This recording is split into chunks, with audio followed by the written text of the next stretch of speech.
Presentamos 24 AM. Muy buenos días, 7 en punto y damos comienzo a este 24 AM en una jornada en que las temperaturas máximas deberían llegar hasta los 31 grados aquí en la capital. Pero vamos a estar hablando respecto de nuevas medidas que se van a tomar. Por ejemplo, preventivas, estas fueron adoptadas por el gobierno en el combate del COVID-19 en relación al transporte, lo estamos viendo en imágenes. Una de ellas, el uso obligatorio en el transporte público y la otra, los cordones sanitarios en la previa Semana Santa, que pretenden proteger tanto a los conductores como a los pasajeros en situaciones de interacción y las personas, evitando movimientos masivos por el fin de semana largo. Ha costado bastante que se logre entender que no se puede salir ni viajar a segundas viviendas. Vamos a estar hablando al respecto con la autoridad también. Otras medidas, en este caso, relacionadas, pero en regiones. Alerta hay por las autoridades de la Araucanía por el aumento de casos de coronavirus en la zona, esto pese a las medidas de confinamiento que se han ya establecido. Y es que se han entregado más de 23.000 conductos en las últimas 24 horas. Para el fin de Semana Santo se aumentarán los controles sanitarios en la zona, esto con el fin de evitar la propagación del virus. La región donde los contagiados llegan a 562, esto según el último balance entregado por el Ministerio de Salud. Y otro de los problemas que ha surgido se ha agudizado producto del confinamiento. El Ministerio de la Mujer dio a conocer un aumento en las cifras de violencia de género durante la cuarentena. Esto se debería al encierro en el que viven las familias por el confinamiento. Si bien los delitos de violencia intrafamiliar bajaron un 18%, se registraron 14 denuncias más de femicidio en lo que respecta al año 2019. Y en materia internacional crece la incertidumbre en Reino Unido. Esto luego que el primer ministro Boris Johnson fuera trasladado a cuidados intensivos por el COVID-19 después de que su estado de salud se agravara. Los síntomas de Johnson empeoraron el lunes, por lo que el gobierno decidió trasladarlo a la unidad de cuidados intensivos del Hospital St. Thomas en Londres, donde se evalúa la asistencia con un ventilador mecánico para contener sus problemas respiratorios. El secretario de Relaciones Exteriores británico, Dominic Raab, confirmó que Johnson le pidió que lo reemplace como primer ministro. Hasta un principio se había dicho que Johnson iba a seguir cumpliendo sus funciones desde el hospital cuando fue trasladado al hospital durante el fin de semana. Esto hasta que pueda volver a sus labores. Tras la noticia del traslado de Johnson a la UCI, mandatarios de países europeos como el francés Emmanuel Macron o el español Pedro Sánchez expresaron su solidaridad y deseos de pronta recuperación, mientras la libra esterlina se desplomó en el Reino Unido. Y volvemos a nuestro país. Un lamentable hecho ocurrió en la comuna de Peñalolén. Delincuentes atacaron a una mujer con movilidad reducida, rompiendo su prótesis y robando su vehículo. Vamos de inmediato al informe policial con Rodrigo Pérez a esta hora. Rodrigo, buenos días. ¿Qué tal? Muy buenos días. Fue una situación bastante compleja que ocurrió en horas de la tarde de ayer, a eso de las 2 de la tarde, cuando una pareja fue brutalmente asaltada por un grupo de delincuentes, quienes saltaron la reja perimetral de la vivienda para posteriormente ingresar por la parte posterior de este domicilio. Ingresaron por una de las propias ventanas y en el lugar se encontraba una mujer de 33 años con movilidad reducida que estaba descansando en ese sector cuando comenzó a ser intimidada y también golpeada por este grupo de sujetos. No solo eso, también le pegaron en su cabeza y le rompieron su prótesis, de aproximadamente 7 millones de pesos. Se trata de una prótesis que utiliza por la situación que esta mujer mantiene. Y luego de gritar y solicitar el auxilio, llegó su pareja que estaba en una de las habitaciones realizando teletrabajo. Allí comenzó este hombre a tratar de auxiliar a la mujer, pero también se realizó un forcejeo entre los delincuentes con también esta persona. Incluso los delincuentes lo que hicieron fue lesionarlo en una de sus piernas con un destornillador, lo que le causó una herida bastante compleja en su pierna. Los delincuentes finalmente robaron en uno de los automóviles. Alcanzaron a huir con este vehículo, después incluso volvieron con el mismo automóvil que habían robado para ir para buscar a una de las personas que también estaba participando de este delito y escaparon con rumbo desconocido. Pero posteriormente, después se pudo encontrar este vehículo y detener a 3 presuntas personas quienes habrían estado involucradas, pero luego del trabajo que se estuvo realizando por parte de Carabineros y también la Fiscalía.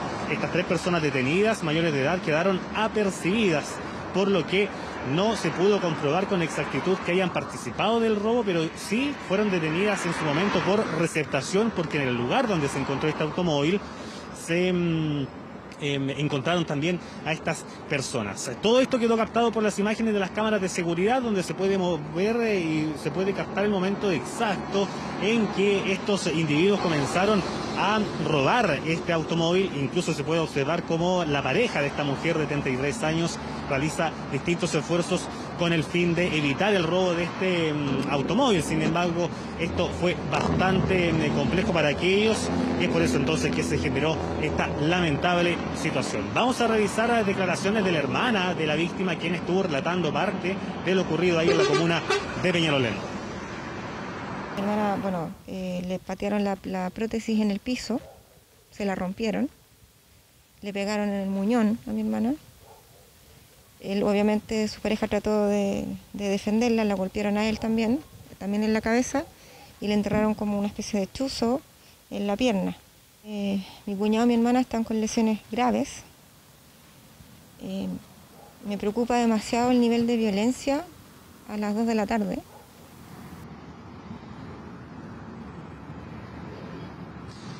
Bien, vamos a seguir revisando otras informaciones y nos vamos a trasladar al sector sur de la capital, donde ha causado mucha preocupación entre también usuarios de redes sociales, quienes han captado distintos hechos de portonazos y también robo de vehículos. El que ustedes están observando ocurrió en la comuna de San Miguel, justo en la intersección de Los Castaños con Roberto Subercasó, donde en ese lugar hubo un violento portonazo a una familia cuando la familia iba a comprar. Fueron intimidados por este grupo de personas y posteriormente robaron el automóvil, pero este automóvil robado se pudo encontrar más tarde en la comuna de La Cisterna abandonado. ¿Por qué abandonado? Porque tenía un sistema que impedía entonces, cortó la electricidad de este automóvil, entonces esto generó que el vehículo quedara en ese sector sin los ocupantes. Pero se está indagando, vamos a pasar a otra imagen de otro delito que ocurrió en la comuna de Puente Alto, y se está indagando si el auto utilizado en la comuna de Maipú fue robado en Puente Alto. Esto ocurrió en horas de la tarde de ayer, cerca de las 4 de la tarde, muy cerca del Mall Plaza Tobalaba. También se subió este registro a redes sociales y una de las víctimas incluso pudo identificar que el auto robado de la comuna de Puente Alto había sido utilizado después para cometer el delito de San Miguel. Todo eso tendrá que ser parte de la investigación que realice Carabineros, o para así vincular a estas distintas bandas que estarían participando de estos delitos y que ha generado la preocupación de los automovilistas en estas comunas de la capital. Vamos a revisar algunas declaraciones de Carabineros en torno a estos casos. Fueron amenazados con armas de fuego, aprovecharon que el vehículo se encontraba detenido, ya que la cónyuge del conductor había bajado a un almacén a comprar. Aprovecharon esa oportunidad para sustraer el vehículo. El vehículo que fue sustraído posteriormente fue encontrado en la comuna de La Cisterna, ya que poseía corta corriente, así que fue dejado y abandonado en el lugar. Por las características de la grabación, la calidad de la grabación, coinciden el vehículo, pero no más detalles. Preocupación entre los vecinos por estos hechos que se han registrado en las últimas horas y que ha generado entonces esta alarma por estos portonazos ahí en la capital. Rodrigo, muchísimas gracias por toda la información. Buenos días. Y vamos hasta el sector de Plaza Italia, y es que queremos conocer los detalles de esta eventual reapertura de la estación Baquedano. ¿Existe ya una fecha establecida? Dani Linares nos va a contar más a esta hora. Dani, buenos días. ¿Cómo te va, Carola? Muy buenos días. Desde la estación Baquedano, hace mucho tiempo que quizás ustedes no la han visto por dentro debido a que está inhabilitada de la red por todo lo ocurrido tras el 18 de octubre. Vamos a conversar de aquello junto al presidente del directorio de la compañía, Luis de Granch, que nos acompaña esta mañana con nuestros antecedentes. Luis, bueno, vamos a esperar que pase un poco el tren para que nos escuchemos perfectamente, pero una red que está operativa pero sin detención aquí en Baquedano. ¿Cuál es el futuro de esta estación? ¿Qué es lo que están evaluando desde la compañía para reabrir eventualmente este lugar? Hola, ¿qué tal? Muy buenos días. A partir de mañana, ¿cierto? En el horario actual de metro, que va desde las 6:30 de la mañana hasta las 7:30 de la tarde, la estación Baquedano va a estar operativa a modo de transporte. ¿Eso qué significa? Que los pasajeros que combinan entre líneas 1 y 5 pueden volver a usar esta estación. No obstante, falta un tiempo todavía para que esté abierta al público final hacia la superficie, pero a partir de mañana a las 6:30 de la mañana la estación Baquedano va a estar operativa para realizar transbordos, lo que tiene unos efectos muy positivos, ya que el trayecto va a ser más corto, más reducido en términos de tiempo de viaje, en términos de distancia. Se va a generar menor cantidad de pasajeros dentro de la red porque la gente va a estar menos tiempo circulando y por lo tanto tiene implicancias en calidad de servicio y también en menor hacinamiento de pasajeros. Es un primer paso importante poder dar conectividad al interior de la red, pero sin salida al exterior. Respecto a ese punto, ¿qué es lo que falta para poder habilitar al menos uno de los accesos aquí en el sector de Plaza Baquedano? Bueno, estamos trabajando en los accesos. Esperamos, ojalá brevemente, en algunas semanas más, poder tener disponibles, haber finalizado los accesos con los nuevos portones. Y así paulatinamente ir recuperando todas las estaciones de la red, que fue la promesa que hicimos hace algún tiempo atrás, de que a fines de este año tengamos el 100% de la red operativa. Luis, en lo que está ocurriendo con la pandemia, se ha abierto también la necesidad quizás de algunos trabajadores de metro que solicitan cerrar algunas estaciones, que la red no esté completamente disponible en lo que está. ¿Cómo evalúan aquello de la posibilidad quizás de eliminar algunas paradas del recorrido que realizan habitualmente los chilenos? Bueno, nosotros estamos, por una parte, ¿cierto?, proveyendo un servicio que es esencial para la ciudad, para que se desplacen muchos equipos de salud, muchos trabajos que son fundamentales para que la ciudad siga funcionando, pero por otra parte también tenemos la obligación, ¿cierto?, y el compromiso de velar por la seguridad de nuestros equipos, y en ese contexto estamos diseñando turnos de tal forma de reducir la intensidad de la jornada y generar enroque, generar tándem de turnos, de tal forma de proteger a nuestros trabajadores y tener un servicio, ¿cierto?, que cumpla lo que la ciudad necesita en estos momentos. Luis, ¿cómo se va a realizar la compañía mañana, ya cuando se hace obligatorio el uso de las mascarillas? Nosotros aquí nos adelantamos un poco, pero ¿en qué rol va a tener la compañía, los vigilantes de metro, en poder fiscalizar aquello? ¿Se va a realizar también ese trabajo o esto va a depender de la autoridad sanitaria, la fiscalización del uso de las mascarillas? Bueno, a partir de mañana las autoridades anunciaron que en el transporte público, el metro, los buses, por supuesto, el uso de la mascarilla va a ser obligatorio. Si bien la fiscalización de esta medida recae en las autoridades sanitarias, el llamado es al autocuidado. Es decir, que todos seamos conscientes de usar estas mascarillas, sobre todo cuando estamos usando el transporte público y estamos en más interacción con otras personas, y insistir en el autocuidado, que a partir de mañana, ¿cierto?, va a ser obligatorio el uso de mascarilla en el transporte público. Vámonos un poquito a ver si ustedes me apoyan ahí de la sala de dirección con las imágenes para que podamos corrernos hacia el andén de la estación Baquedano, a ver si tenemos la posibilidad de poder observar cómo está funcionando esta estación que te decía va a estar operativa en términos de conexión al interior, es decir, ya al menos las conexiones de pasillo, todo eso está completamente habilitado. ¿Qué trabajo se hizo ahí para finalmente darle la posibilidad a la gente de poder circular por Baquedano? Bueno, básicamente son trabajos a nivel de sistemas, de equipamiento. También estamos trabajando paralelamente en los accesos, ¿cierto? Faltan algunas semanas todavía, pero logramos estar ya operativo a partir de mañana, y eso es muy importante porque ahora hay gente que hace trayectos demasiado largos dentro de la red, hace un transbordo muy ineficiente, entonces está más tiempo circulando al interior de la red, y eso no solo deteriora la calidad de servicio, sino también lo expone a situaciones que ahora van a ser más evitables. En términos de carga de pasajeros, Luis, con todo lo que ocurrió en la pandemia, se ha reducido bastante la gente que utiliza el transporte por la necesidad de quedarse en casa. ¿Qué porcentaje de personas está utilizando el metro en comparativa a una jornada habitual de día de semana? Bueno, estamos cerca de un 10% de lo que era un día habitual. Estamos transportando 250.000 pasajeros al día.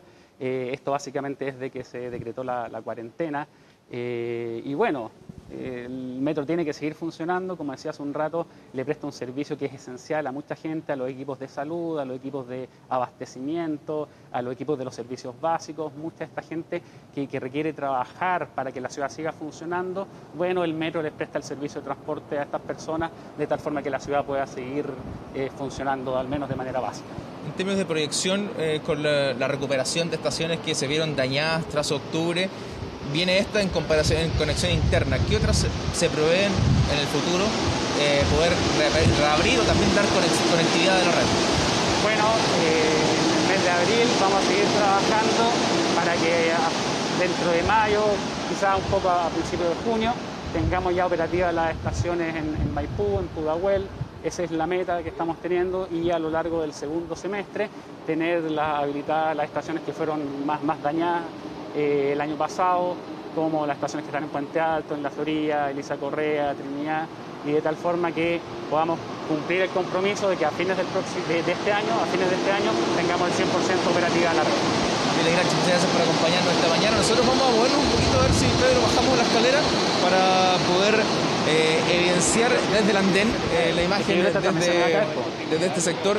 ¿Qué es lo que está ocurriendo? Es una estación que, claro, no tiene pasajeros, pero claro, los trenes avanzan de todas maneras. Ustedes los oían, el avanzar de los convoys del Metro de Santiago en dirección al oriente y al poniente, y con conectividad al menos de los pasillos de estos sectores que no se vieron tan dañados producto de lo ocurrido tras octubre, porque los mayores daños están en los accesos de esta estación. Sin embargo, hubo un trabajo para poder recuperar todo aquello, poder establecer ciertos sectores ya seguros, como estaba funcionando anteriormente el Metro de Santiago, y que van a permitir que a partir de la jornada de mañana se pueda realizar la conexión interna en Estación Baquedano, es decir, la conexión que existe hoy con línea 5 de línea 1, que va a poder ser utilizada por los pasajeros, cerca de un 10% de la comparativa que se transportan en la red de forma habitual, que están utilizando el tren subterráneo para moverse en estos días de cuarentena aquí en varias comunas de la región metropolitana, pero que al menos van a tener la posibilidad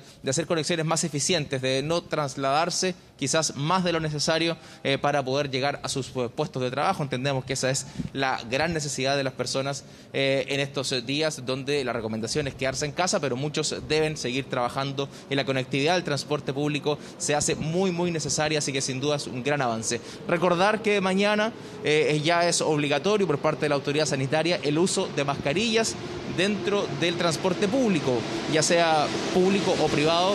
Todo medio de transporte, las personas deberán portar una mascarilla, o si no se arriesgan a una multa establecida por la autoridad sanitaria. Habrá un rol también de fiscalización durante el día de mañana, sobre todo que comienza esta norma, pero que de a poco las personas lo han ido internalizando.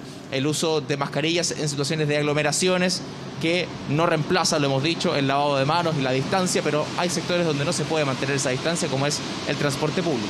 Justamente, Dani, una sugerencia por parte también de la autoridad es hacer estas mascarillas en casa. Vamos a estar ya en Canal 24 Horas en un ratito más hablando al respecto y viendo cuáles son las alternativas cuando un trayecto puede ser más largo de media hora, que generalmente son el tiempo que duraría sin humedecerse, ¿verdad? Las mascarillas más básicas. Dani, muchísimas gracias por toda esa información. Bien alentadora la imagen que nos estás mostrando, así que muchas gracias para comenzar esta mañana de martes. Buen día. Bueno, y justamente a partir de las dudas que pueden salir de estas mascarillas, y es que desde este miércoles todos quienes utilicen, lo decía ya Dani, el transporte público y terrestre subterráneo deberán usar mascarillas, una medida obligatoria que busca evitar contagios en los traslados de miles de chilenos. La Organización Mundial de la Salud, que también ha ido cambiando su apreciación al respecto, alertó que llamados como este en el mundo podrían arriesgar insumos hospitalarios. Por eso en Chile se permitirá la confección artesanal. Mire la siguiente nota. Una imagen que se reitera en el transporte público. Algunos usuarios tomando precauciones, otros no. Mascarillas que hasta hoy no eran exigidas en buses o en el metro. Es que se hará obligatorio el uso de mascarillas en todo transporte público y privado que sea remunerado. El miércoles a las 5 de la mañana entrará en vigencia la medida en buses del transporte de superficie, metro, taxis, colectivos, buses interurbanos, aviones y embarcaciones marítimas. El hecho de que todos los pasajeros del transporte público, privado, pagado, están en un área confinada, y por lo tanto la posibilidad de guardar además una distancia social de 1,5 metros es muy difícil, en un taxi, en un colectivo, en el metro. Si sube un pasajero, aunque se suba con mascarilla, igual yo me pongo mi mascarilla. Me cuido. Y cuido al pasajero también. Es una excelente idea y de verdad que todos deberíamos de tomar conciencia sobre el asunto. Mascarillas que desde la primera semana de esta emergencia han estado agotadas en el mercado. Sí, está un poco escasa. Sí, de hecho están agotadas, sí. Yo ahora de hecho andaba buscando para llevarlas, pero no encontré. Si al principio la obligatoriedad de la mascarilla solo se asociaba a equipos médicos, el ministerio la fijó para los usuarios del transporte público y privado. Sin embargo, la OMS esta jornada se refirió a esta medida replicada en varios países del mundo. Estamos conscientes que el uso masivo de mascarillas podría saturar la disponibilidad de estas máscaras especiales para quienes más las necesiten. Por eso el gobierno no exigirá la mascarilla certificada en el transporte público, sino más que nunca hizo un llamado a la creatividad. Partimos en 2 la polera y luego hacemos 3 pliegues. Este instructivo del Ministerio de Salud enseña cómo fabricar una mascarilla casera en simples pasos, doblar una polera y con 2 elásticos queda una protección facial. Lo importante es que ofrece, aunque si bien no un aislamiento perfecto como podrían ser estas del personal de la salud, pero ofrece una buena barrera. No olvidemos que al final cualquier cosa es mejor que recibir las microgotas de saliva de nuestro interlocutor en la cara. Recomendaciones para ocuparlas: lavarse las manos antes de ubicarla en la cara y sacarlas sin tocar la superficie para evitar así la contaminación. Si quiere retirarlas, siempre debe ser desde los elásticos, ojalá antes que se humedezca, una barrera que en una comuna no solo será obligatoria en el transporte público. Toda persona que transite por el espacio público o bien que se encuentre en lugares de uso público en la comuna de Las Condes deberá usar una mascarilla que proteja su nariz y boca. Inédita medida comunal, mascarilla que toma relevancia, es por eso que distintas asociaciones y agrupaciones trabajan en la fabricación de ellas. CMPC reconvirtió algunas plantas y está confeccionando 30 unidades por minuto. Algunas municipalidades también se han sumado a través de donaciones que financiarán talleres de costura para ampliar la producción. En menos de 48 horas su uso será obligatorio, al menos en el transporte. Fiscalización que estará a cargo de la autoridad sanitaria y no se descartan sanciones. Las empresas del transporte no repartirán mascarillas, por eso es una responsabilidad del pasajero para así aportar a la disminución de los contagios del COVID-19. Y multas de hasta 50 millones de pesos deberán pagar quienes no respeten los cordones sanitarios en Semana Santa. El control implicará que a partir de este jueves a las 22 horas nadie podrá salir ni entrar a la región metropolitana. Temuco, Padre Las Casas y el Gran Concepción. Hay alcaldes de zonas turísticas que están pidiendo ser incluidos y adelantar esta medida para evitar la llegada de visitantes. Cada año 400.000 vehículos abandonan Santiago en Semana Santa. El principal destino, la costa de la región de Valparaíso.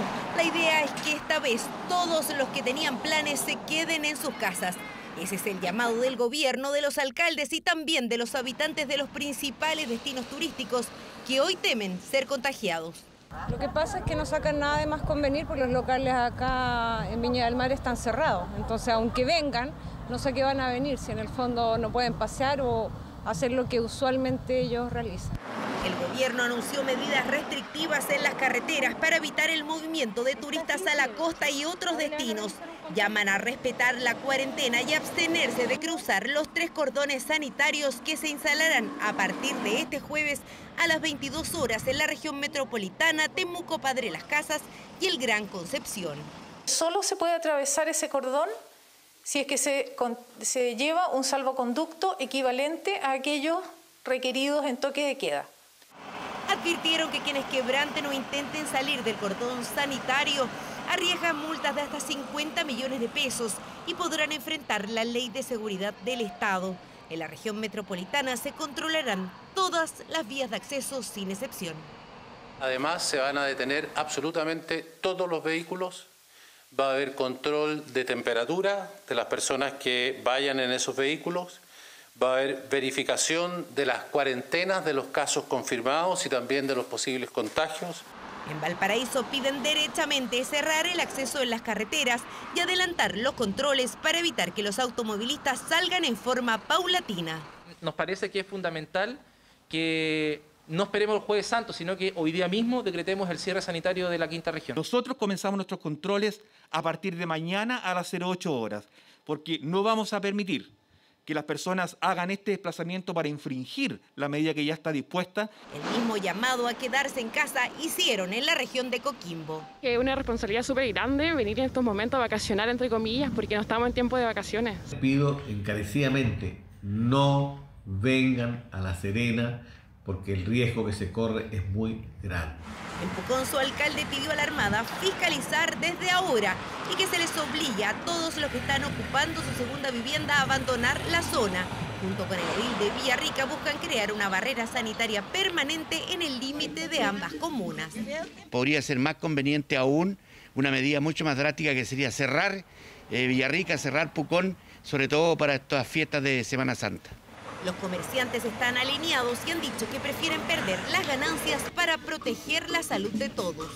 Recuerden de que Pucón, sus centros de salud son muy pequeños, que a veces ni siquiera están pensados en la comunidad local. Frenar la propagación del COVID-19 depende de todos nosotros. Tomar conciencia de una vez por todas que estamos frente a una pandemia que tiene a todo el mundo de rodillas y que aún no sabemos hasta cuándo se prolongará. Y a quienes hay que transportar en un avión FACH cuando el diagnóstico de COVID-19 es positivo, bueno, la duda surge tras el traslado de un médico de Temuco, quien, pese a que las autoridades afirmaron que contaba con los elementos técnicos para su tratamiento en la zona, decidió junto a su familia su derivación a Santiago. De Temuco a Santiago, por decisión familiar y en un avión de la Fuerza Aérea de Chile. Así fue el traslado del médico Marcelo Calderara, de 61 años, nefrólogo del Sistema de Salud Pública y docente de la Universidad de la Frontera. Dio positivo el test de COVID-19, pero además presenta un cuadro de neumonía, por lo que su familia determinó trasladarlo desde la clínica alemana de Temuco hasta el Hospital Clínico de la Universidad Católica en la región metropolitana. A propósito de que la ISAPRE le cubre sus tratamientos a nivel de Santiago, y al parecer la familia o él también resolvieron que se trasladara hasta Santiago. Nosotros teníamos el equipamiento en ese momento disponible, pero prefirieron trasladarlo a Santiago y así es como se ejecutó durante el día de ayer. Decisión que ha generado polémica. Primero, tal como dice el alcalde, en Temuco estaba el equipamiento tecnológico para su cuidado. Y segundo, por la utilización de recursos públicos, el traslado en un avión FACH por una decisión, como lo han dicho las autoridades, privada.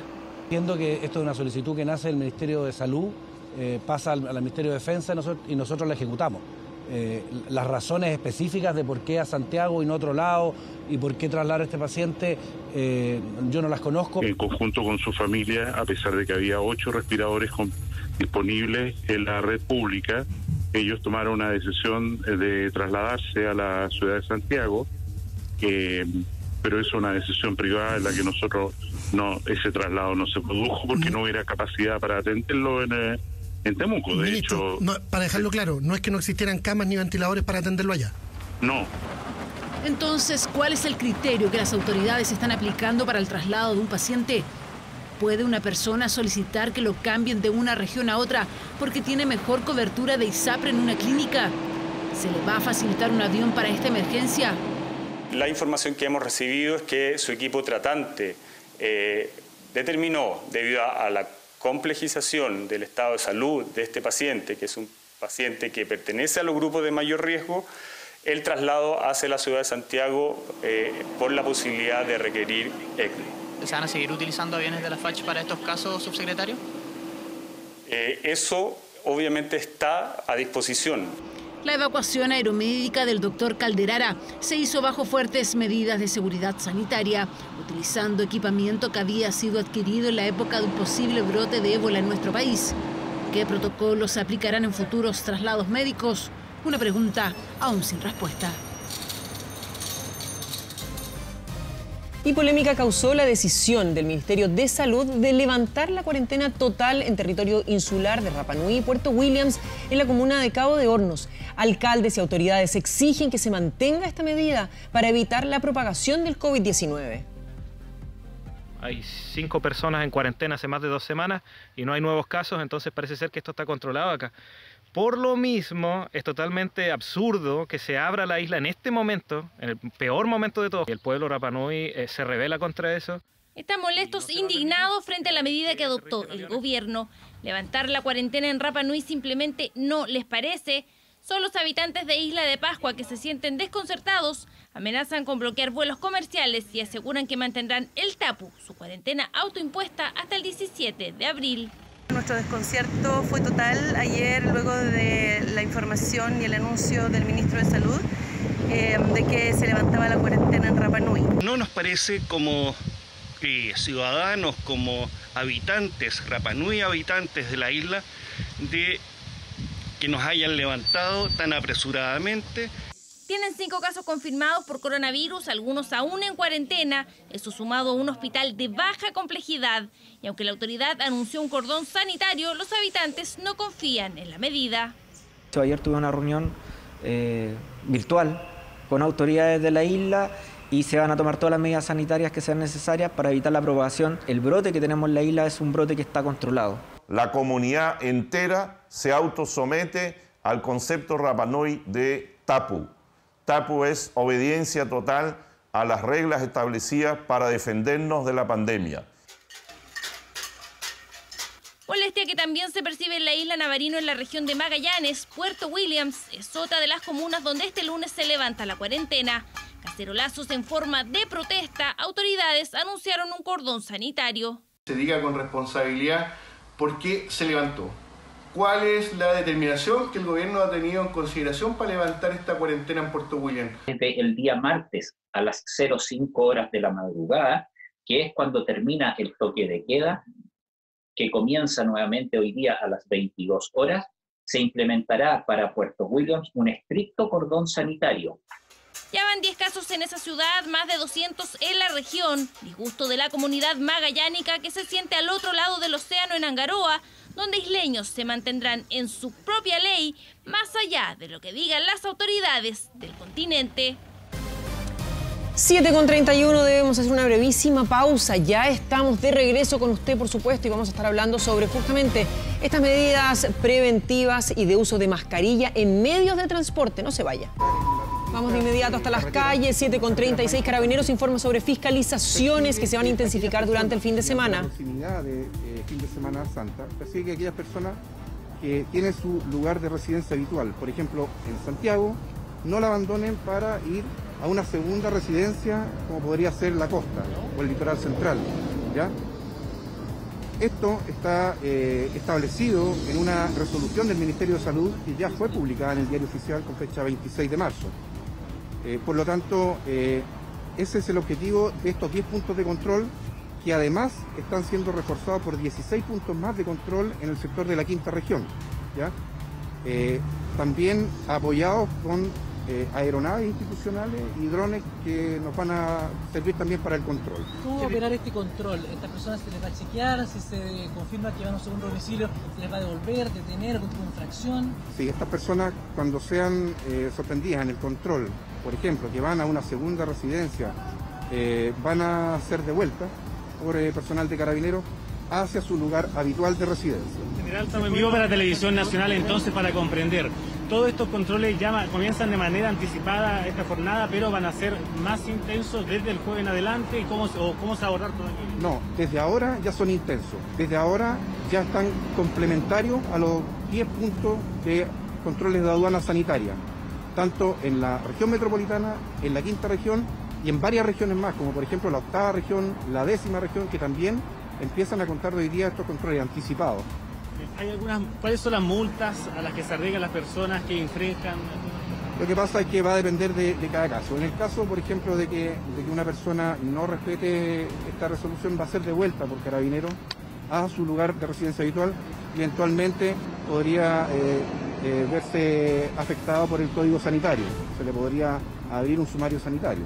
General, ¿se ha podido determinar si ya personas han intentado desplazarse hacia otro lugar? Ya el intendente fin de semana señalaba que habían sorprendido a algunas personas de comunas como Las Condes, Vitacura, que iban camino a Rapel. ¿Se ha podido confirmar otra información parecida? Bueno, la verdad que nosotros estamos recién a contar de ahora haciendo este tipo de controles, por lo tanto no sabemos si para atrás ya hay personas que se desplazaron, pero aquí lo importante es que las personas tomen conciencia de cuál es el espíritu de esta resolución.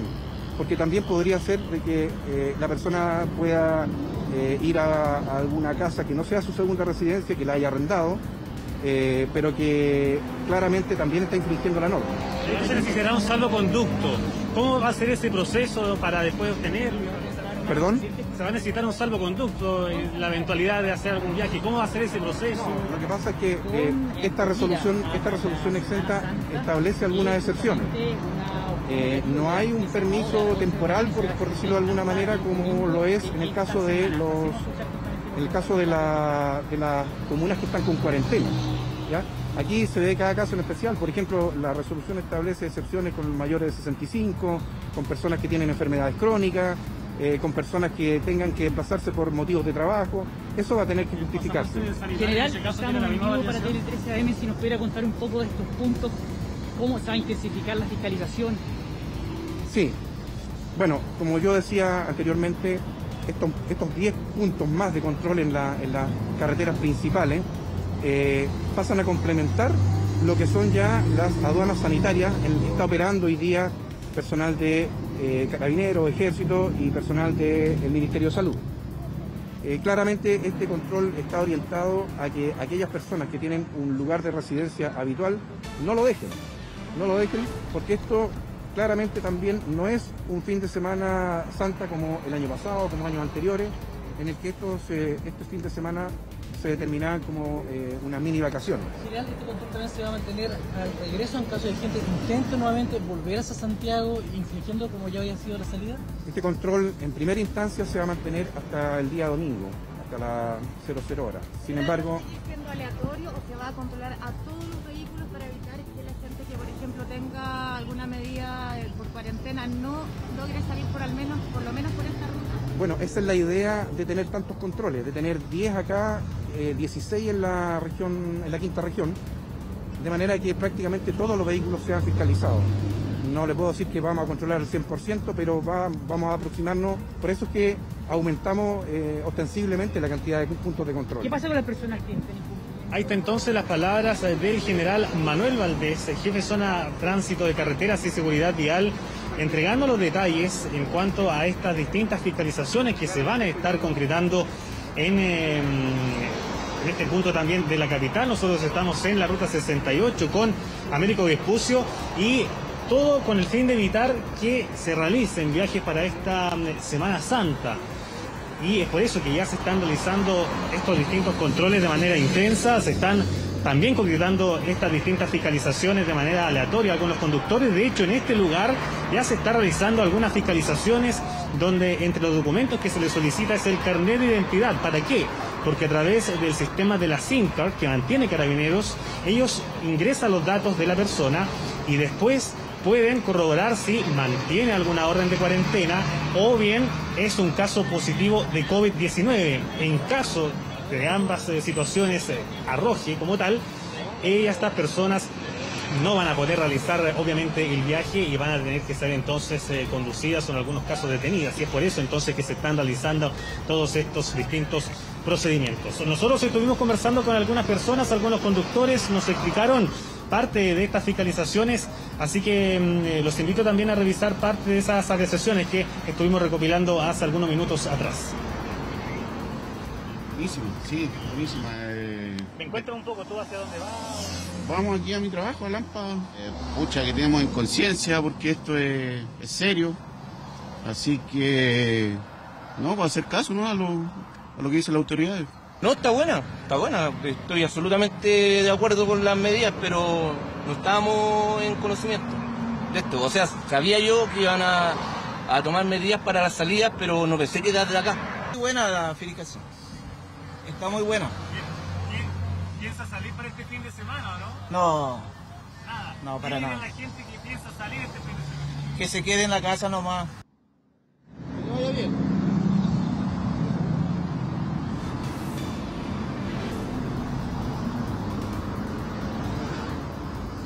Bien, parte de las fiscalizaciones que a esta hora se están realizando entonces, pero el llamado que se realiza es quedarse en casa. Muy bien, Rodrigo, lo repetimos una y otra vez, majaderamente, quedarse en casa. Muchas gracias por esta información y justamente queremos seguir ampliando este tema, qué es lo que ocurre durante este fin de semana largo, las distintas medidas también del uso de mascarilla en transporte público. Para eso conversamos a esta hora con la ministra de Transportes, Gloria Hood. Gloria, ministra, muy buenos días. Y a ver, preguntarle en estas fiscalizaciones que se están haciendo en carretera, ya lo veíamos en extenso en el informe de nuestro compañero Rodrigo Pérez. Las fiscalizaciones que se van a estar realizando van a ser solamente para aquellas personas que se estén trasladando y que pudiesen, con la información cruzada, presentar alguna restricción, o también se va a estar, por ejemplo, tomando la temperatura, y estos cordones van a hacer que, si es que hubiese un caso que fuera sospechoso, se devuelva hasta el lugar de origen. Eso es una determinación de la autoridad sanitaria, pero lo que se está haciendo en las aduanas sanitarias que están instaladas en carreteras es eso, es controlar primero que las personas tengan una autorización para cruzar esa aduana y también detectar los síntomas. Y en caso de detectar síntomas hay un protocolo que Salud tiene establecido sobre la forma de proceder con la persona que es sospechosa de contagio, para proteger inmediatamente a las demás personas que están en el entorno. Ministra. Pero este fin de semana, perdón, hay restricciones adicionales, así que las podemos comentar en un momento. Por favor. Sí, el día jueves 9 a las 6 de la tarde se inicia el control en 3 cordones sanitarios. Uno es la región metropolitana, el otro es el Gran Concepción y el otro es Temuco Padre Las Casas. Para cruzar ese cordón sanitario ya no va a ser suficiente con tener un permiso o alguna de las autorizaciones que da comisariavirtual.cl. Se necesitan los mismos requisitos que para un salvoconducto durante horas de toque de queda. Así que para alguien que va a cruzar esos cordones, además de cumplir todos los requisitos de salud, tiene que tener una razón justificada con un salvoconducto para poder continuar su viaje. Salvoconducto que debe ser personal, ¿esto no aplica a un grupo familiar? Personal. No, es personal y además se debe obtener en las comisarías de Carabineros. Ministra, ¿por qué cree usted que ha costado tanto que la población entienda que se tiene que quedar en su casa? No lo sé, francamente. Cuando vemos que hay 37 personas fallecidas hasta ayer, cuando vemos que hay una cantidad muy grande de personas que está afectada muy negativamente en el mundo, cuesta entender. Y nosotros, por ejemplo, revisamos los flujos de tráfico en la región metropolitana, para dar un caso, y las transacciones en transporte público, y detectamos que el viernes pasado hubo un aumento importante. Si bien el tráfico está muy bajo, pero aumentó un 20% el número de vehículos circulando. Entonces estamos viendo que hay gente que está haciendo más viajes y no está respetando estas cuarentenas.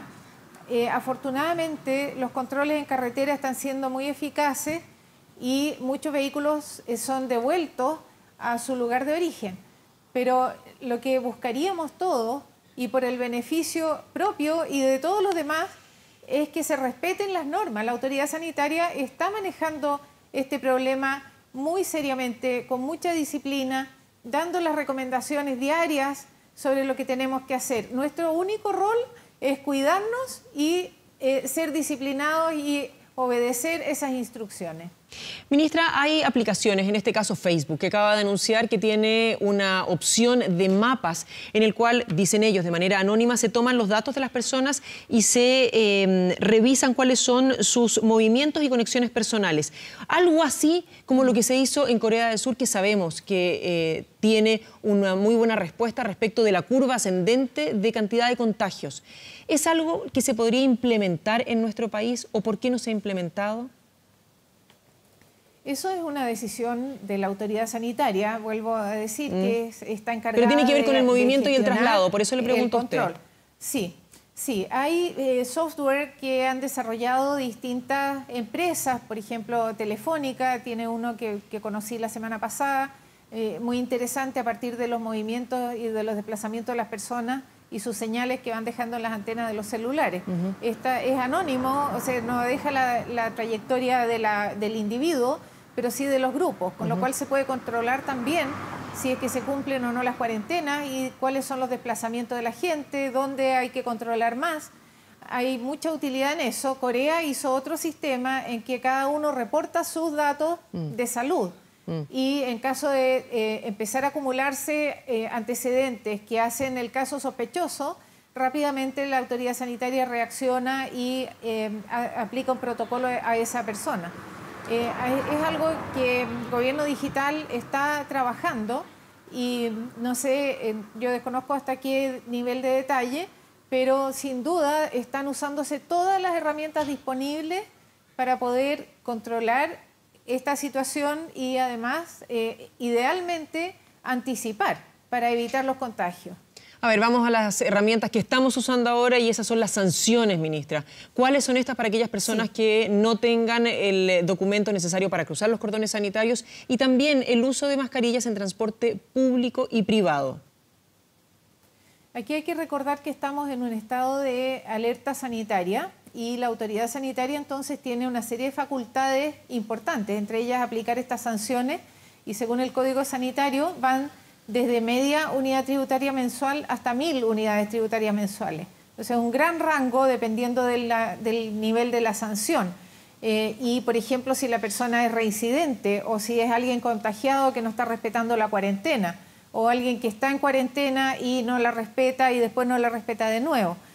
Ahora que se hace obligatoria la mascarilla en el transporte público, y eso incluye todos los modos, buses, trenes, metro, buses rurales, transporte marítimo, taxis colectivos. También las personas que no la usen están expuestos a una sanción. Esto implica, por ejemplo, si yo voy a hacer un traslado, generalmente el traslado tal vez no va a ser demasiado largo, voy a poder utilizar una mascarilla incluso de las que se han hecho ahora para hacer en casa. Pero, por ejemplo, un taxista, que entendamos que su trabajo requiere que esté todo el día transportándose en movimiento y subiendo y bajando a distintas personas. ¿Cuál es la recomendación para ellos? Porque también hay mucho temor que las mascarillas no van a alcanzar para los trabajadores de la salud. La prioridad aquí la tienen los trabajadores de la salud. Y el Ministerio de Salud ha administrado eso desde muy temprano este año, abasteciéndose de esos materiales con esa prioridad. Y por eso el mismo Ministerio ha entregado instrucciones a través de tutoriales para fabricar sus mascarillas, para esta prevención en espacios cerrados como son los vehículos de cualquier modo de transporte compartido con otras personas. Así es que el comportamiento, por ejemplo, de un conductor es desde luego que tenga su material, que en general los conductores, por ejemplo, de transporte público reciben los materiales de los operadores de las empresas. Pero también cuidar que no suban pasajeros sin la debida protección, porque eso ayuda a los demás. El conductor no tiene facultades para impedir el acceso, pero aquí hay también un llamado a protegernos mutuamente y que los propios pasajeros sean los que controlen que todos los que acceden a un vehículo de transporte público, que puede ser el transporte público en la calle, los que uno toma en cualquier paradero, o puede ser transporte privado de trabajadores a una empresa, que en todos esos casos donde se comparte ese espacio estén todas las personas con mascarilla. Ministra, finalmente, ¿va a haber mayor sanción, por ejemplo, para personas que intenten traspasar estos cordones sanitarios, por ejemplo, en la maletera de un auto, como fue lo que ocurrió en San Pedro de la Paz, en el Biobío? Eso realmente, yo no sé cuál es la sanción que corresponde, pero por razones obvias, debiera ser una sanción dura, drástica, porque eso es una acción deliberada para burlar los controles durante una alerta sanitaria. Es una cosa verdaderamente grave, con un impacto negativo para mucha gente. Así que eso el Código Sanitario lo sanciona duramente. Ministra Gloria Hood, muchísimas gracias por este contacto. Muy buenos días. Muchas gracias. Buenos días. El tiempo. Les anunciábamos más temprano altas temperaturas para la región metropolitana durante esta jornada de martes. Vamos de inmediato, ahí nos está esperando. Se despertó rápidamente don Iván Torres. ¿Cómo está usted? Buenos días. Muy buenos días. Una jornada con calor acá en los valles centrales, pero hay posibilidad de tormenta eléctrica al interior de la región de Coquimbo y también, por supuesto, algunos chubascos. Vamos con el detalle de esa información. Ayer la máxima fue de 30 grados, ya tenemos poquito más de 10 grados acá en Santiago. En horas de la tarde, el área comprendía entre la región de Atacama, incluso también la región metropolitana, O'Higgins, se queda afuera. Sin embargo, Valparaíso, en el sector de la cordillera, con tormentas eléctricas aisladas y además precipitaciones. Pero al interior de la región de Coquimbo y La Serena, en los valles, en la precordillera, también existe la posibilidad de algunos chubascos e incluso tormentas eléctricas aisladas en horas de la tarde, justamente en esta región de Coquimbo. Mañana, esta misma situación se puede repetir al sur de la región de Atacama, con algunos chubascos, por ejemplo, en Vallenar, pero son muy aislados y de todas maneras es muy poca la cantidad de agua que va a caer. El resto del país se mantiene muy estable, con una alta presión de origen frío, por lo tanto, jornadas frías durante la mañana, desde la región de la Araucanía hasta la región de Aysén. Y finalmente, un sistema frontal que ya aproxima hacia la región de Magallanes. Vamos con el detalle del pronóstico para el día de hoy. En Santiago, cielo prácticamente despejado, con una máxima estimada en 31 grados. Ya tenemos entonces 10.7. 10.7, no 16.7. Tenemos un pequeño error ahí que lo vamos a corregir rápidamente. Detalle del pronóstico para todo el país. Comenzamos, por supuesto, por la zona norte, donde esperamos el día de hoy cielo claro en Arica, también Iquique, máximas de 24 grados. Antofagasta despejada con 20, Copiapó algunas nubes parciales, La Serena parcial con 18. Insisto que al interior, tormentas eléctricas aisladas, posibilidad y algunos chubascos. Por ejemplo, en Ovalle, en Combarbalá, en fin. Para Valparaíso, 17 grados, cielo despejado. Al interior, en los Andes, San Felipe, parcial, rato nublado, una posibilidad de algunos chubascos a fines del día o al atardecer. Rancagua, parcial con 30, 30 grados en Talca, 28 en Chillán, 22 en Concepción, con cielo despejado. Más al sur, la región de la Araucanía, grata temperatura, 23 grados, cielo claro. En Valdivia también cielo despejado, igualmente Osorno, Puerto Montt y Quellón. En Quellón máxima de 16. La región de Aysén. En Coyhaique una máxima de 16 grados, cielo despejado. Algunas nubes parciales en Chile Chico con 17 grados. Puerto Natales, Punta Arenas y Puerto William, producto de la presencia del sistema frontal, se esperan precipitaciones máximas entre los 12 y hasta los 14 grados y viento moderado. Los próximos días acá en Santiago. Para la capital comienzan a bajar las temperaturas máximas. Este martes 27 grados, esto es en Santiago. Si usted vive en la precordillera, especialmente al sur de la capital, como por ejemplo San José de Maipo, existe una posibilidad de chubasco mañana en la tarde en forma muy ocasional. Solamente algunos goterones, menos de 1 milímetro. El día miércoles 26 grados de máxima, 9 de mínima. Comienzan a llegar las nubes desde el día jueves y hasta el día sábado, donde las máximas también empiezan a bajar. 20 grados para el día sábado, cielo nublado. Algunos de estos aparatos celulares anuncian lluvias para la capital. La verdad que el día domingo va a estar con abundantes nubes. Podrían caer goterones. Pero no hay que hacerse muchas ilusiones. Estamos hablando de gotitas por el tipo de nubosidad. Por el momento eso es y nada más que eso. Solamente en cordillera precipitaciones y tal vez en la precordillera un chubasco, otro por ahí, pero estamos hablando de décimas de milímetros, nada más que eso. Iban máxima de 31, pero en un periodo bastante más cortito. Y más temprano. Recordemos que tenemos un cambio de hora, así que la semana pasada era entre las 4 y las 5, ahora es entre las 3 y las 4 que se produce la temperatura máxima. Muy bien, muchas gracias. Buen día. Buen día. A ver, mucha atención con este tema. Un 70% aumentaron las llamadas al Fono de Violencia Intrafamiliar del Ministerio de la Mujer en el último fin de semana de marzo. Las autoridades señalaron que esta cifra coincide con la cuarentena decretada en distintos lugares del país. Bueno, justamente queremos conversar sobre este tema y para ello vamos al contacto con Carolina Cuevas, ministra subrogante de la Mujer y Equidad de Género. Ministra, buenos días, muchas gracias. Esperamos sí, que pase ahí alguno, no se preocupe. Sí. Comenzar preguntándole, a ver, este aumento de cifras es en los llamados. Muchos de ellos dicen desde el Ministerio para determinar si lo que está ocurriendo es violencia o no. Pero cuesta entender que alguien llame no en una situación de desesperación. Efectivamente, ¿cuántos de estos llamados determinan que hay violencia contra las mujeres más que antes en los hogares? Hola Carolina, buenos días. Bueno, la situación de cuarentena que estamos viviendo nos protege del coronavirus, pero sabemos que para muchas mujeres que son víctimas de violencia puede significar un mayor riesgo. Por eso el Ministerio de la Mujer ha levantado un plan de contingencia y ha coordinado con todos los organismos que están involucrados en la atención y protección de las mujeres. Las cifras a las que tú te referías, Carolina, efectivamente es la comparación del fin de semana después de haber decretado cuarentena comparado con el fin de semana anterior, que son los días donde se concentran la mayor cantidad de llamados. Lo mismo se repitió el segundo fin de semana. Para cifras gruesas estábamos del orden de 500 llamados, pasamos a 900 el primer fin de semana de cuarentena y a 943 el segundo fin de semana de cuarentena. Los llamados son diferentes, hay muchos llamados de información, de saber qué hacer. Cuando los llamados tienen que ver con una situación de violencia flagrante, en ese momento lo que hacemos nosotros es la coordinación inmediata con el 149, que es el número de carabineros a través del cual se activa el protocolo de carabineros y la asistencia de carabineros inmediata para las situaciones de flagrancia.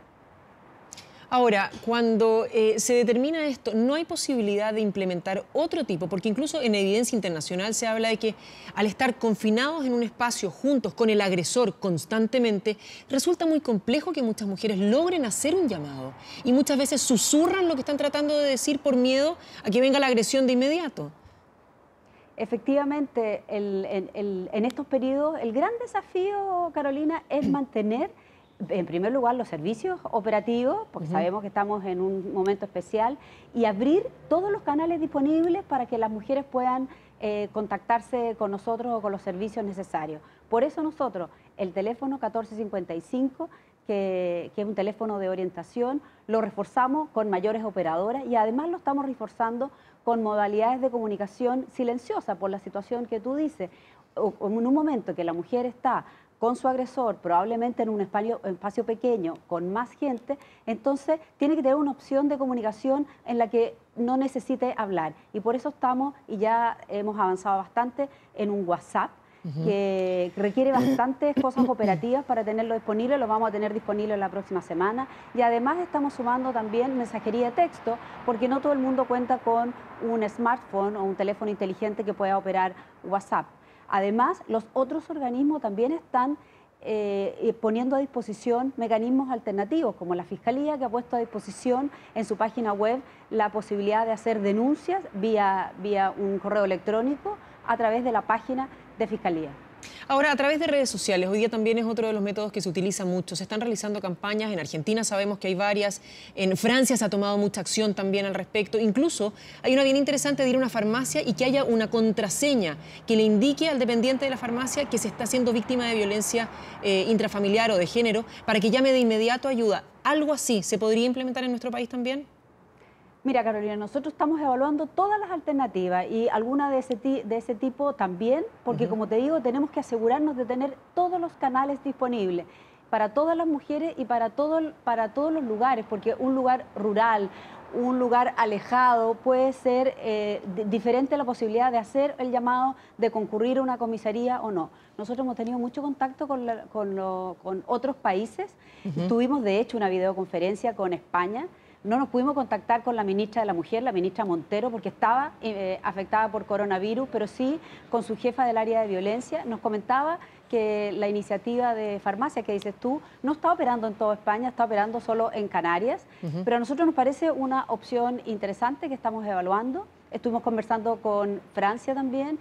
La semana pasada tuvimos reunión con el presidente de la OEA y escuchamos y levantamos las experiencias y las prácticas de todos los países.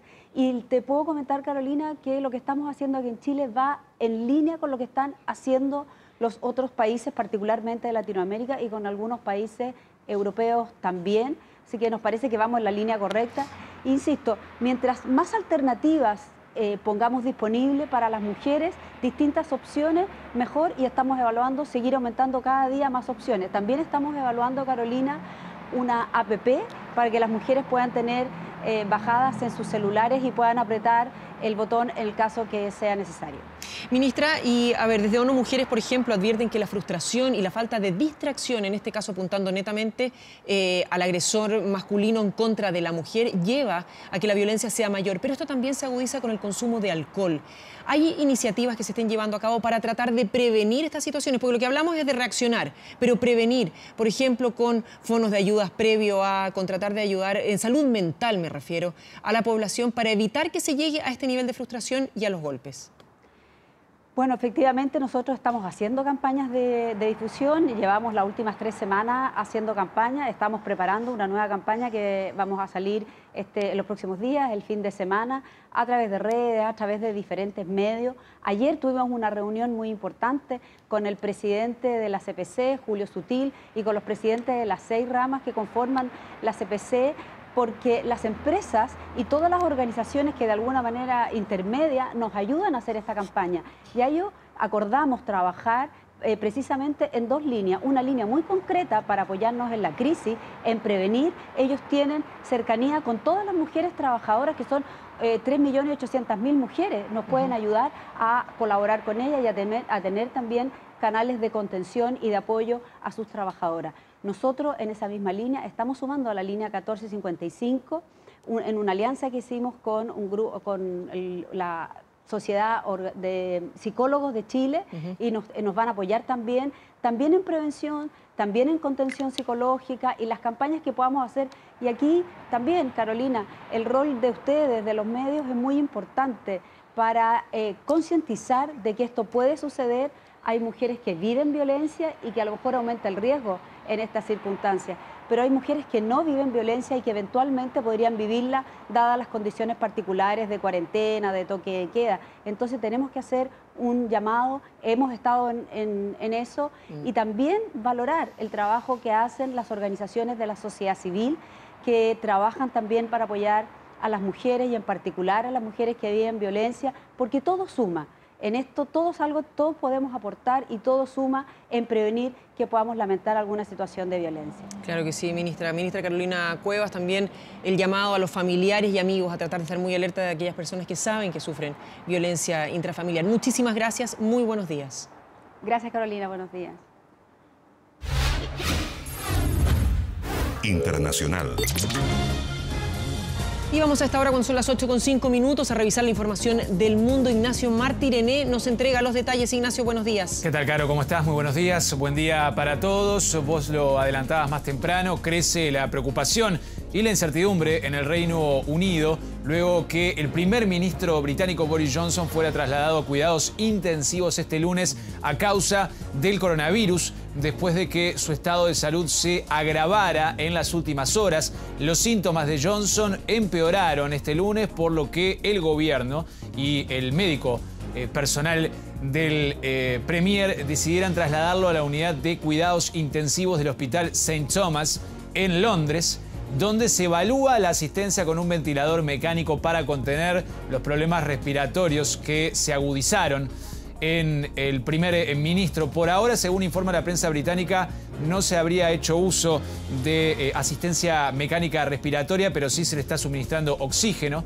Entre tanto, el secretario de Relaciones Exteriores, el canciller británico Dominic Raab, confirmó que Johnson le pidió que lo reemplace como primer ministro hasta que pueda retomar sus labores. Aseguró que el jerarca está recibiendo excelentes cuidados médicos en medio de la pandemia, que en el Reino Unido ya deja más de 5.300 fallecidos y 51.600 contagiados. Tras la noticia del traslado de Boris Johnson a la unidad de cuidados intensivos, mandatarios de países europeos como el francés Emmanuel Macron y el español Pedro Sánchez expresaron su solidaridad y deseos de pronta recuperación. Entre tanto, la libra esterlina se desplomó en el Reino Unido. Recordemos que el líder conservador de 55 años dio positivo al coronavirus el pasado 27 de marzo.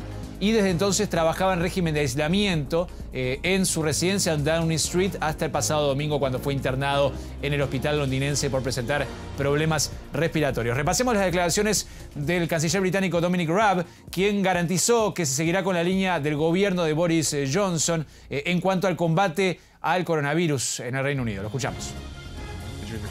En las últimas horas, el estado de salud del primer ministro empeoró y por consejo de su equipo médico fue trasladado a la unidad de cuidados críticos. A la luz de estas circunstancias, el primer ministro me pidió que como primer secretario asuma el liderazgo para conducir los planes del gobierno para derrotar al coronavirus. Él está recibiendo excelentes cuidados médicos en el Hospital St. Thomas.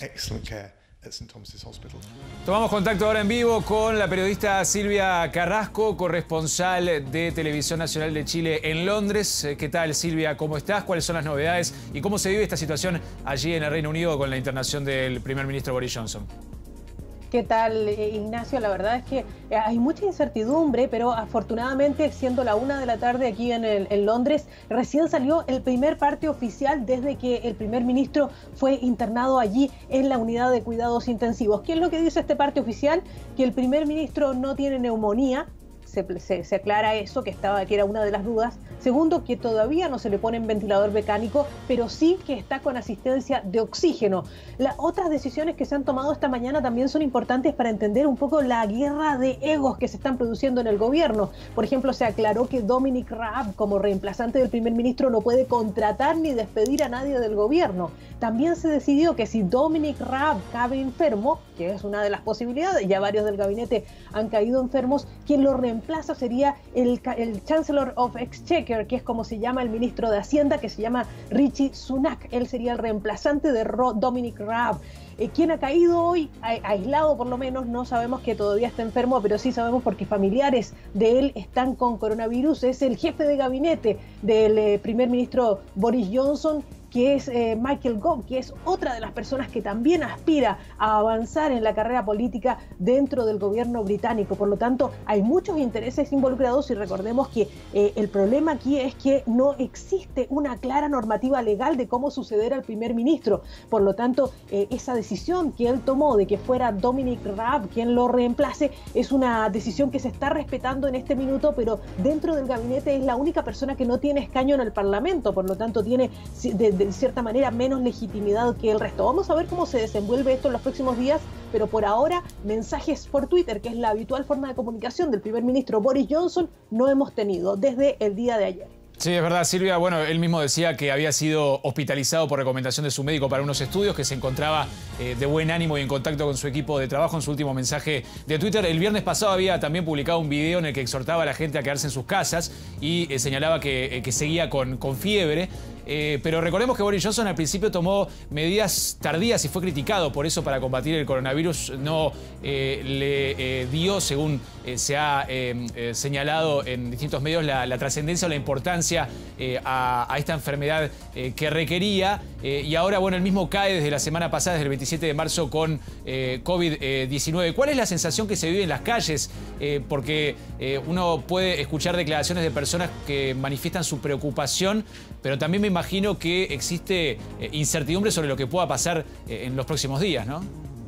Bueno, la situación es particular y por lo tanto la gente siente pesar por la enfermedad del primer ministro.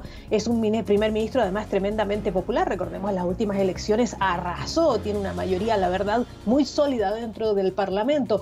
Y además tiene la ventaja de que justamente este fin de semana cambió el liderazgo dentro del laborismo, que es el principal partido de oposición, y el nuevo líder laborista, que es Keir Starmer, él es mucho más dialogante y la verdad es que ha estado muy abriendo las puertas. Ya se reunió con Dominic Raab para decirle que van a colaborar en todo lo que necesiten. La gente está atenta, está todo el mundo pegado a las noticias. Me imagino que lo mismo que pasa en Chile, las audiencias de la televisión han aumentado de manera increíble porque todo el mundo quiere saber exactamente qué es lo que está pasando y la información se está entregando con cuentagotas y muy controlada. Primero se dijo que los síntomas eran leves, luego que eran síntomas persistentes, se insiste en que el primer ministro está estable y esa es la norma que ha ocurrido cuando ha habido otro tipo de problemas, porque aquí no es la primera vez que un primer ministro está con problemas de salud.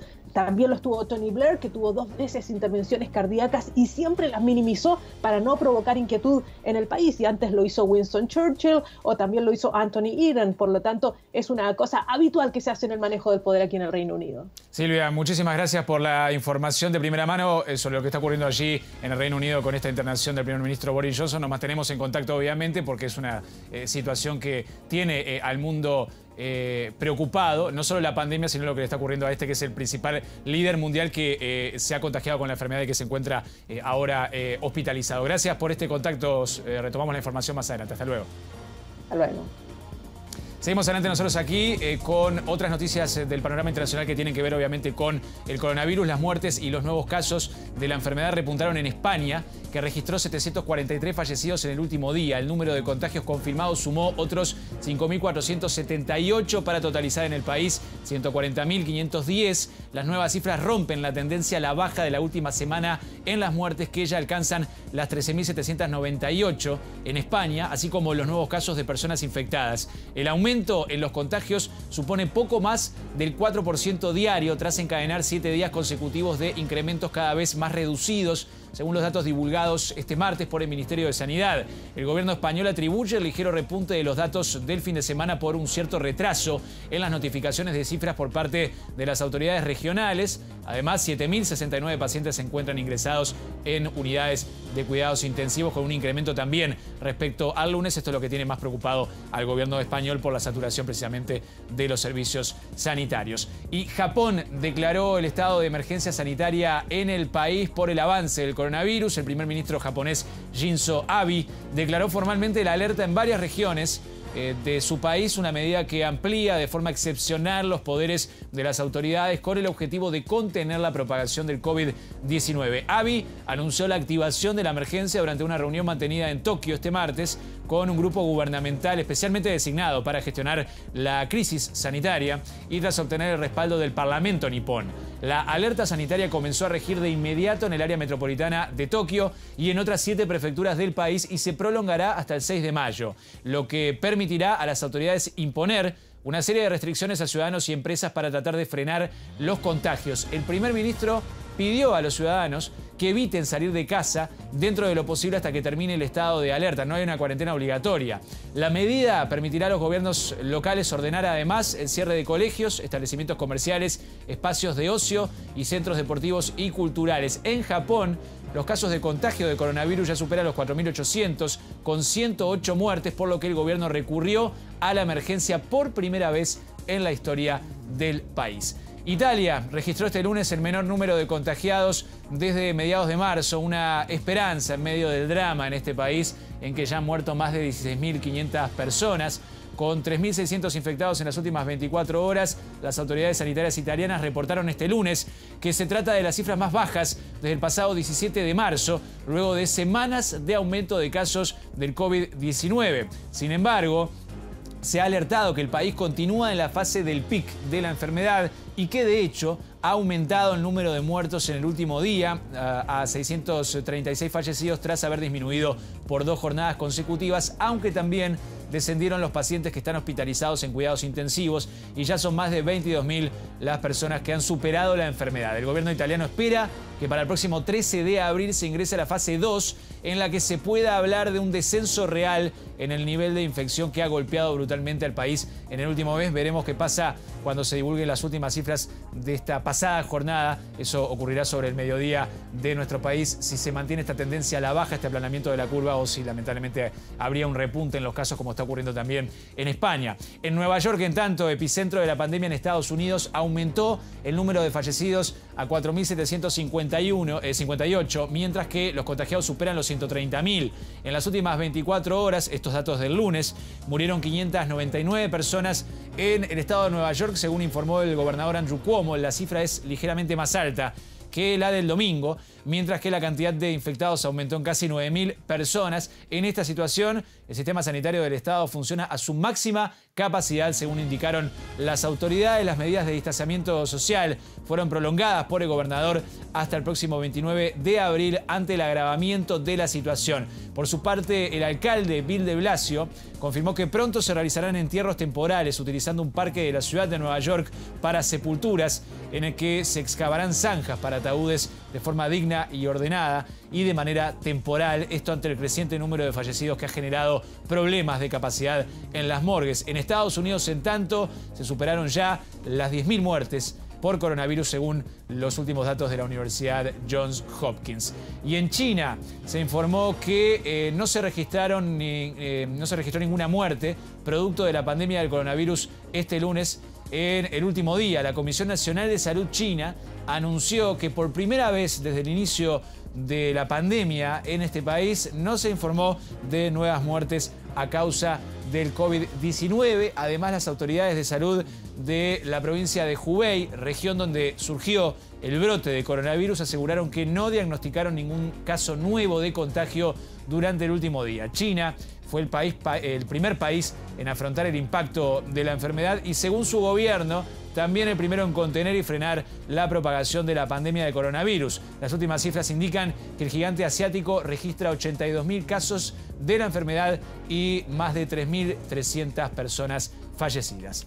Y vean ustedes, la primera ministra de Nueva Zelanda, Jacinda Ardern, sorprendió al responder públicamente a una pregunta formulada por niños que el conejo de Pascua y el hada de los dientes son trabajadores esenciales en medio de la cuarentena, una manera de suavizar la situación, sobre todo para los más pequeños, y de ponerle un toque de ternura y de esperanza a esta pandemia. La mandataria, que además ha sido reconocida por su asertividad y buen manejo de crisis durante la crisis sanitaria por el coronavirus, bueno, sorprendió al señalar este lunes que ambos personajes infantiles son considerados trabajadores esenciales en Nueva Zelanda y que son los únicos que pueden salir en medio de la cuarentena obligatoria que impuso el país oceánico desde el pasado 25 de marzo y que durará un mes. Repasamos sus declaraciones. We're pleased to know that we do consider both the Tooth Fairy and the Easter Bunny to be essential workers. But as you can imagine, at this time, of course, they're going to be potentially quite busy at home with their family as well and their own bunnies. And so I say to the children of New Zealand, if the Easter Bunny doesn't make it to your household, then we have to understand that it's a bit difficult at the moment for the bunny to perhaps get everywhere. Cerramos con imágenes del zoológico del Bronx en Nueva York. La tigresa que dio positivo al coronavirus ha sido noticia en las últimas horas. Esta podría ser la primera infección de COVID-19 conocida en un animal en Estados Unidos. Se trata de una hembra de tigre de 4 años llamada Nadia. Ahí la vemos, que estuvo en contacto con un cuidador del recinto, que en ese momento no presentaba síntomas, pero que luego fue diagnosticado con coronavirus. De momento es el único animal que ha dado positivo, si bien su hermana Azul, 2 tigres siberianos más y 3 leones africanos han desarrollado una persistente tos seca y están a la espera de más análisis. Bueno, se espera que todos estos animales se recuperen rápidamente. El zoológico del Bronx explicó que los felinos han experimentado una disminución en el apetito, pero que se mantienen activos y que aún no es posible determinar cómo actúa el coronavirus en tigres como Nadia. Los responsables del zoológico del Bronx, el popular recinto de Nueva York, también recordaron que no hay evidencia de que los animales jueguen un papel determinante en la transmisión del COVID-19 a las personas. Veremos cómo se desarrolla esta información y si se recuperan rápidamente estos animales allí en el estado más afectado de Estados Unidos, Caro. Quedamos muy alerta, Nacho. Muchísimas gracias por toda la información. Buen día. Buen día, que pases bien. Y nos trasladamos de inmediato hasta la región de la Araucanía, donde es una zona de las más afectadas, sabemos, por el COVID-19. Lidera en cantidad de fallecidos, 14 víctimas fatales. Y los contagiados suman más de 560. El gobierno ya anunció nuevas medidas para enfrentar la crisis. Vamos con César Campos, que nos va a entregar más detalles. César, buenos días. ¿Cómo estás, Carolina? Muy buenos días. Bueno, tú lo decías, hay bastante preocupación, no solamente de las autoridades, de la ciudadanía en general, por los números que dabas tú. Somos la región, luego de la región metropolitana, con más casos confirmados. El último informe, el más reciente informe de la Seremi de Salud, habla de 603 contagiados positivos, ¿no es cierto? 14 fallecidos. Y de estos 603 contagiados hay alrededor de 47, 48 personas con respiración mecánica. Los distintos centros de salud de la región de la Araucanía, específicamente de Temuco y Padre Las Casas, estamos hablando del Hospital Hernán Enríquez Aravena de la ciudad de Temuco, la clínica alemana y también la clínica mayor, que tienen estos casos de mayor complejidad. La buena noticia es que ayer, por ejemplo, se abrió el Hospital de Padre Las Casas con 23 camas nuevas, y también ya está operando el nuevo hospital de la ciudad de Angola, ya en la comuna de Malleco. Pero como te decía, la preocupación es porque la cuarentena total, precisamente en Temuco y Padre Las Casas, no se estaría cumpliendo por parte de la ciudadanía. Tan solo ayer se confirmó por parte de Carabineros que hay 24.000 permisos y salvoconductos que se han pedido en la comisaría virtual en las últimas 48 horas. Se ve mucha gente en el centro de Temuco, en el centro de la ciudad de Padre Las Casas, muchas personas que hacen filas en los bancos, en las notarías. La verdad que la preocupación de las autoridades, no solamente nacionales, sino que también comunales y regionales, es precisamente eso. Se está pidiendo una cuarentena total en la región de la Araucanía y no solo de las comunas de Temuco y Padre Las Casas. Ayer pudimos conversar, por ejemplo, con la gente que tomaba este permiso, tomaba este salvoconducto para salir de compras, ¿no es cierto?, productos de primera necesidad, alimentos, medicamentos, y ellos nos decían que fuera de cámara están haciendo el pedido, por ejemplo, de semana a semana, no están haciendo los pedidos mensuales, y es por eso que tienen que salir precisamente a ello. Tenemos impresiones de lo que ocurre precisamente aquí en Temuco y Padre Las Casas con estos permisos y las filas en bancos y también supermercados. Tengo que pagar, este es el apuro. Si se pudiera, no sé, de otra forma, no se puede, hay que venir, ¿no? Porque si no se deja estar uno, a lo mejor después los intereses, por no pagar cuando corresponde. Ya estoy casi atrasado ya, porque he venido 3 veces, vine el viernes, el jueves, viernes, estaba peor. Tengo un bloqueo de tarjeta, tengo que reactivarla por un tema que me pasó ahí por internet. ¿A qué hora llegó? Hace una media hora, un poquito antes de las 9. ¿Sacó su permiso? Sí, saqué permiso y lo ando trayendo. Me controlaron en la línea Alemania, personal del ejército, y acá, bueno, hay control aleatorio. Por eso que le hemos solicitado a la señora delegada y al general de la zona de catástrofe que se restrinjan los permisos al mínimo. Permisos, máximo 2 permisos semanales por persona, y generar entonces que a partir de ahí tengamos que las personas se entiendan de la importancia de mantenerse en casa y de no salir a dar vueltas realmente a la ciudad. Así que esperamos que la gente entienda el mensaje y saquemos adelante esto. Restringir los permisos, decía el alcalde Becker, claro, porque ayer se pudieron ver imágenes como la que ustedes van a ver allí en pantalla, una fiscalización férrea por parte de Carabineros y también de militares del destacamento número 8 Tucapel de Temuco, donde efectivamente había una mujer que no tenía su salvoconducto, no tenía su permiso. Ella se negó a ser fiscalizada por la autoridad de Carabineros y lamentablemente fue detenida. Aproximadamente unos 17 personas fueron detenidas solo en el día de ayer por estar sin su permiso. Estamos incluso aquí en la Feria Pinto, donde ya comienza el movimiento en algunos minutos más, y obviamente es este sector donde hubo más detenidos también el día de ayer. Esa es la preocupación de las autoridades. No se está cumpliendo la cuarentena total en Temuco y Padre Las Casas, y por supuesto mucha preocupación por lo que va a ocurrir en el fin de Semana Santo. Carolina. Situación crítica, César, muchísimas gracias, nos mantenemos muy alerta. Buenos días. Y nos vamos de inmediato hasta Los Valledores, que claro, existirá alza en los precios para Semana Santa. Muchos ya se lo preguntan y Paloma Cabello tiene más información al respecto. Paloma, buenos días. Así es, Carolina, ¿cómo estás? Muy buenos días. Llegamos hasta acá al mercado de Los Valledores, donde el ministro de Agricultura, Antonio Walker, dio a conocer las cifras y la especulación que se ha hecho en torno al precio de distintas verduras y frutas que la gente quiere adquirir durante estas fechas. Fechas de Semana Santa, a puertas a este Viernes Santo, en el cual las personas se acercan a distintas ferias libres y también a los mercados como Los Valledores y La Vega para adquirir estos productos.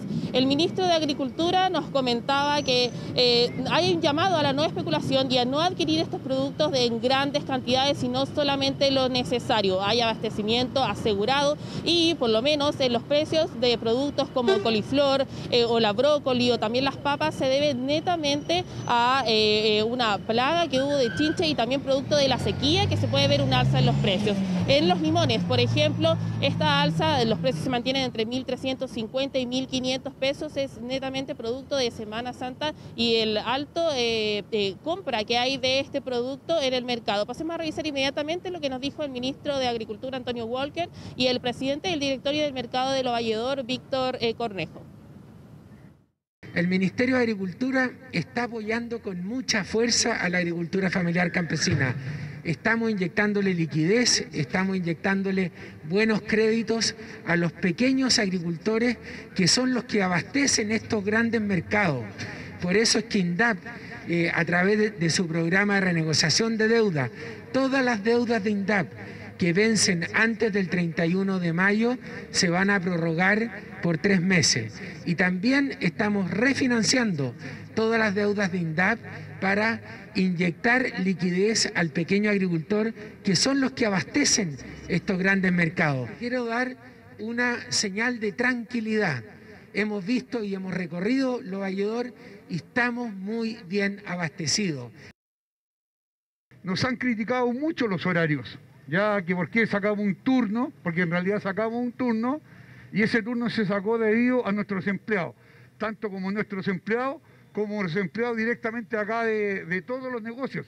Ellos también tienen derecho a descansar, tienen derecho a venir en forma, digamos, gradual, y gente que se pueda quedar en la casa, cosa que si el día de mañana tenemos algunos enfermos, tengamos gente capacitada para poderla reemplazar. Ese fue el motivo del cambio de turno. Ahí escuchábamos entonces turnos éticos que se están realizando acá en el mercado de Los Valledor para poder atender a la gran cantidad de público que llega acá. Abastecimiento asegurado de frutas y verduras para esta temporada. Carolina. Muy bien, Paloma, muchísimas gracias por la información. Entonces los precios se mantienen igual. Muchas gracias, buen día. 8:29, comenzamos ya a despedir esta edición de 24 AM. Muchas gracias por informarse con nosotros. Las noticias continúan en Canal 24 Horas y ya viene, por supuesto, el matinal en TVN. Que esté muy bien, buen día.